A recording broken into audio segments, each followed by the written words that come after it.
ഗുസ്തി താരമായ ബജ്രംഗ് പൂനിയെ വിലക്കിക്കൊണ്ട് ദേശീയ ഉത്തേജക വിരുദ്ധ ഏജൻസിയായ നാഡ കഴിഞ്ഞ ദിവസം നടപടിയെടുത്തത് വലിയ രീതിയിലുള്ള ചർച്ചകൾക്ക് വഴിയൊരുങ്ങുന്നു.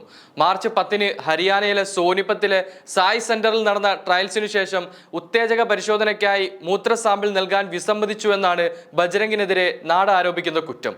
തനിക്ക് വിലക്ക് ഏർപ്പെടുത്തിയതായും സസ്പെൻഡ് ചെയ്തതായും റിപ്പോർട്ട് വന്നതിനു പിന്നാലെ സമൂഹ മാധ്യമമായ എക്സിലൂടെ 30-കാരനായ ബജ്രംഗ് തന്റെ നിരപരാധിത്വം വെളിപ്പെടുത്തി രംഗത്ത് വരികയും ചെയ്തു. 1.5 പതിറ്റാണ്ടിനടുത്തായി ഗോദയിലുള്ള താൻ ഇന്നുവരെ ഉത്തേജക പരിശോധനയ്ക്ക് വിമുഖത കാട്ടിയിട്ടില്ലെന്ന് വ്യക്തമാക്കിയ ബജ്രംഗ് തനിക്കെതിരായ ആരോപണങ്ങൾ തെളിയിക്കാൻ നാഡയെ വെല്ലുവിളിക്കുകയും ചെയ്തു. ഞാൻ ഒരിക്കലും ഉത്തേജക മരുന്നിനെ പ്രോത്സാഹിപ്പിക്കുന്ന ആളല്ല. ഇന്നുവരെ മരുന്ന് ഉപയോഗിച്ചിട്ടുമില്ല. അതിനാരെയും പ്രോത്സാഹിപ്പിച്ചിട്ടുമില്ല. പരിശോധനയ്ക്ക് സാമ്പിൾ നൽകാൻ ഞാൻ തയ്യാറായില്ലെന്നത് കെട്ടിച്ചമച്ച ആരോപണമാണ്. മാർച്ച് 10 നാഡ അധികൃതർ സാമ്പിൾ ശേഖരിക്കാൻ എന്നെ സമീപിച്ചിരുന്നു. സാമ്പിൾ നൽകാൻ തയ്യാറല്ല എന്ന് ഞാൻ പറഞ്ഞില്ല. എന്നാൽ കഴിഞ്ഞ ഡിസംബറിൽ എന്റെ സാമ്പിൾ ശേഖരിക്കാൻ അവർ ശ്രമിച്ചപ്പോൾ കാലാവധി കഴിഞ്ഞ കിറ്റ് ഉപയോഗിച്ച കാര്യം ഞാൻ ചൂണ്ടിക്കാട്ടി. അതിൽ ഞാൻ നൽകിയ പരാതിയിൽ എന്ത് നടപടി സ്വീകരിച്ചുവെന്ന് വ്യക്തമാക്കണമെന്ന് ആവശ്യപ്പെട്ടു. അന്ന് സാമ്പിൾ ശേഖരിക്കാനായി അവർ കൊണ്ടുവന്ന കിറ്റുകൾ കാലാവധി കഴിഞ്ഞവയായിരുന്നു. അതിൽ സാമ്പിൾ നൽകിയാൽ പരിശോധനാ ഫലം എന്താകും? എന്തുകൊണ്ടാണ് നാഡ അധികൃതർ കാലാവധി കഴിഞ്ഞ കിറ്റ് ഉപയോഗിക്കുന്നത്? അത് എല്ലാവരുടെയും അടുത്ത് ഉപയോഗിക്കില്ല, പക്ഷേ ചിലരെ ടാർഗറ്റ് ചെയ്ത് ഉപയോഗിക്കുന്നു. അതെന്തുകൊണ്ടാണ്? ഇതാണ് ബജ്രംഗ് പൂനിയ ചോദിക്കുന്നത്.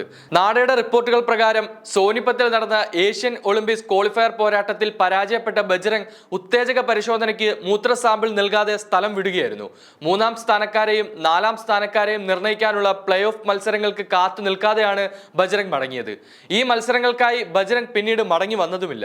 ട്രയൽസിനിടെ ബജ്രംഗ് ഉൾപ്പെടെ നിരവധി ഗുസ്തി താരങ്ങളെ ഉത്തേജക പരിശോധനയ്ക്കായി മൂത്ര സാമ്പിളുകൾ ശേഖരിക്കാൻ നാഡ അധികൃതർ സമീപിച്ചിരുന്നു.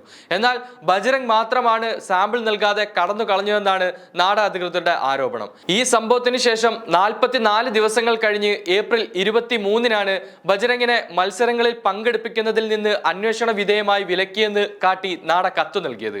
രാജ്യത്തെ പിടിച്ചുകുലുക്കിയ ഗുസ്തി താരങ്ങളുടെ സമരത്തിൽ നേതൃനിരയിൽ ഉണ്ടായിരുന്ന ആളാണ് ബജ്രംഗ് പൂനിയ. റെസ്ലിംഗ് ഫെഡറേഷൻ തലവൻ ബ്രിജ് ഭൂഷൺ സിംഗിനെതിരായ ലൈംഗിക ആരോപണം വാർത്താ സമ്മേളനം വിളിച്ച് വെളിപ്പെടുത്തിയ താരങ്ങളുടെ കൂട്ടത്തിൽ ബജ്രംഗും ഉണ്ടായിരുന്നു. പിന്നീട് സമരം കൊടുമ്പിരി കൊണ്ടപ്പോൾ തനിക്ക് ലഭിച്ച പത്മശ്രീ ഉൾപ്പെടെ പരസ്യമായി തിരികെ നൽകിയും ബ്രിജ് ഭൂഷണും അയാൾക്കും കുടപിടിച്ച കേന്ദ്ര സർക്കാരിനുമെതിരെ ബജ്രംഗ് പൂനിയ പ്രതികരിച്ചിരുന്നു. ഈ വിഷയത്തിൽ ഇപ്പോൾ കേന്ദ്ര സർക്കാർ നാഡയെ ഉപയോഗിച്ച് പക വീട്ടുകയാണെന്നാണ് പ്രധാനമായും ഉയർന്ന ആരോപണം.